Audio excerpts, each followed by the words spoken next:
The digestion of lipids, which includes fats and oils,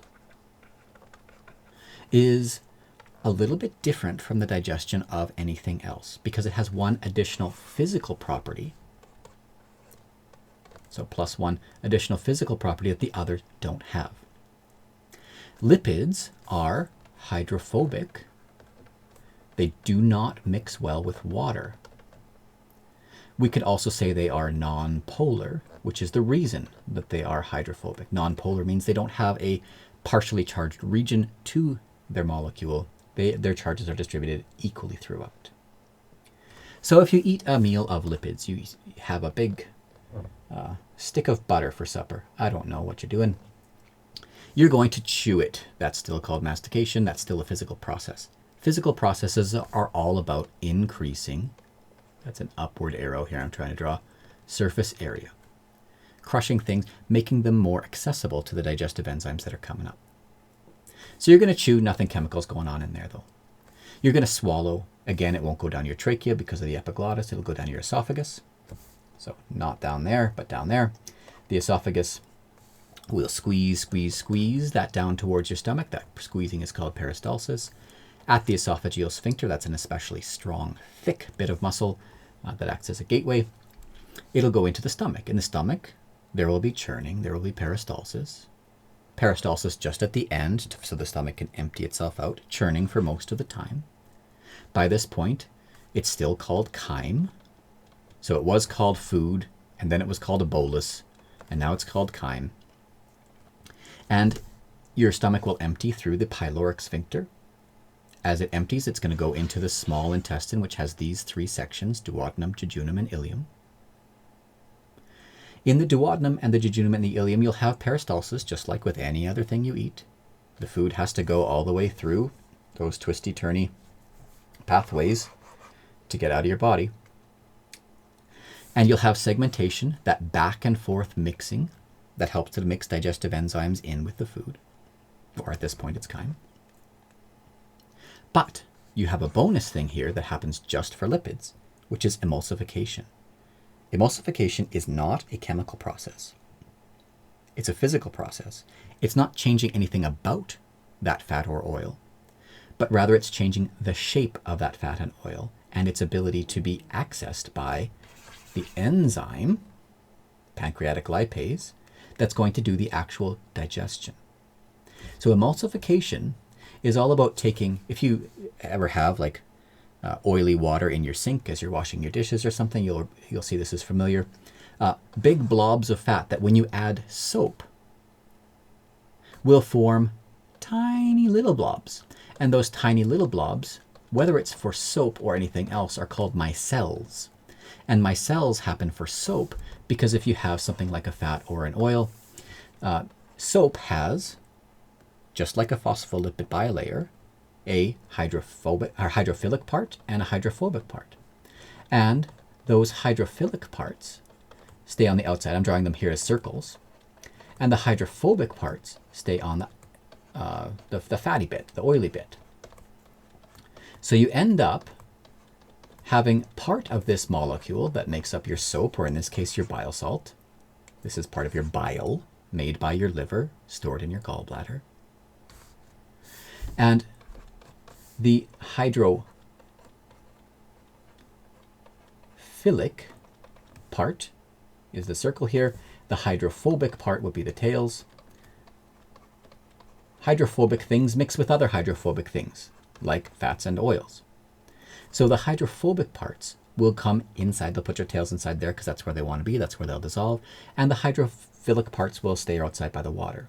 So instead of having one big blob, you end up having lots of tiny little ones surrounded by, so this drawing is kind of like this drawing, surrounded by these emulsifying bile salts. Emulsification just means finding a way to break up these big blobs in such a way that they stay broken up. Because if you just had a big blob of oil in your sink and you mushed it around with your finger or with a knife or whatever, it might break into smaller blobs, but you'll know that they're going to coalesce back together. You'll have like one set of small blobs, but then eventually you'll just get one big blob again. We want to keep them small, so that the digestive enzymes have a chance to get at all of these tiny little blobs instead of just the outside of one big one. So for that, I'm going to just take a moment and we'll consider a potato. I'm going to draw it green. I don't know. I'm going to write here potato so you can tell what's going on here. If you were to take a potato and dip it into a digestive enzyme, like, I don't know, it would have to be a carbohydrate. That enzyme could only access the outer bits of the potato. So when you remove that potato from that container of digestive enzyme, you would end up with a potato that has kind of a slimy outside because that started to get digested, but the inside would still be unchanged. If you had that same potato, but you chopped it up into lots of tiny little cubes. I don't know why I decided to do cubes. That's way harder to draw than little circles. That was a poor decision. Anyway, you put it in the same solution of enzyme, and now that enzyme can access all of the little bits in between where you made those cuts, so the enzyme can get to more of that substrate. This just increases the rate at which that chemical digestion can happen. It serves the same purpose as like chewing and churning and peristalsis, segmentation, but for lipids, they resist all of those processes because they come back together.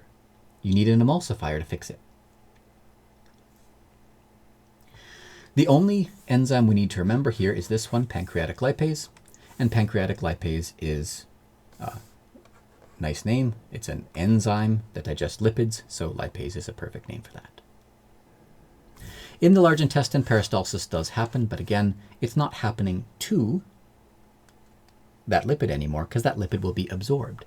And the absorption is also a little bit different for fats and oils than it is for anything else.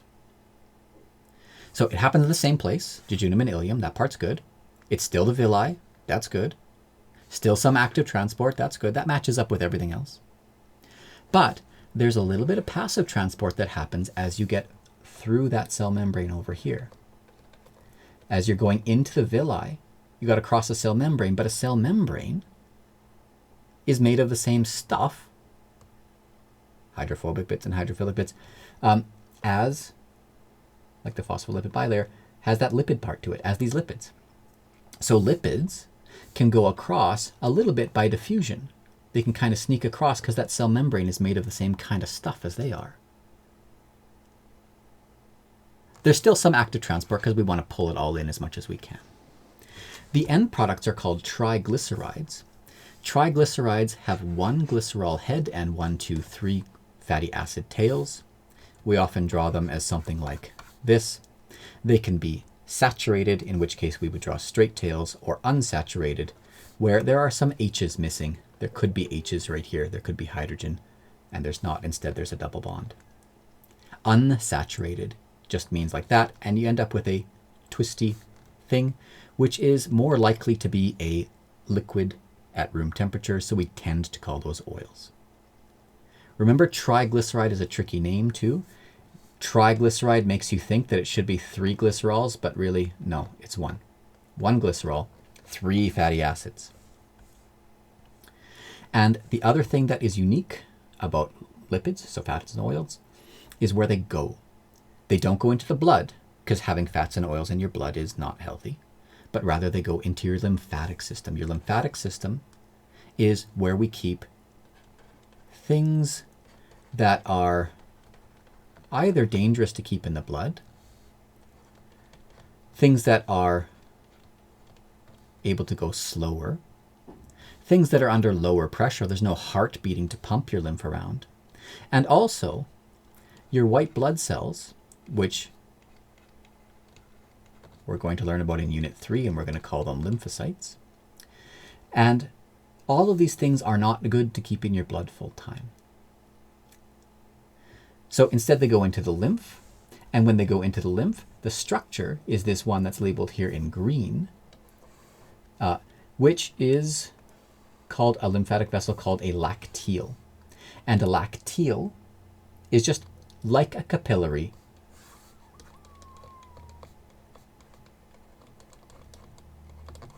but it's for not blood, but lymph. Anyway, I hope that helps you with the lipid digestion.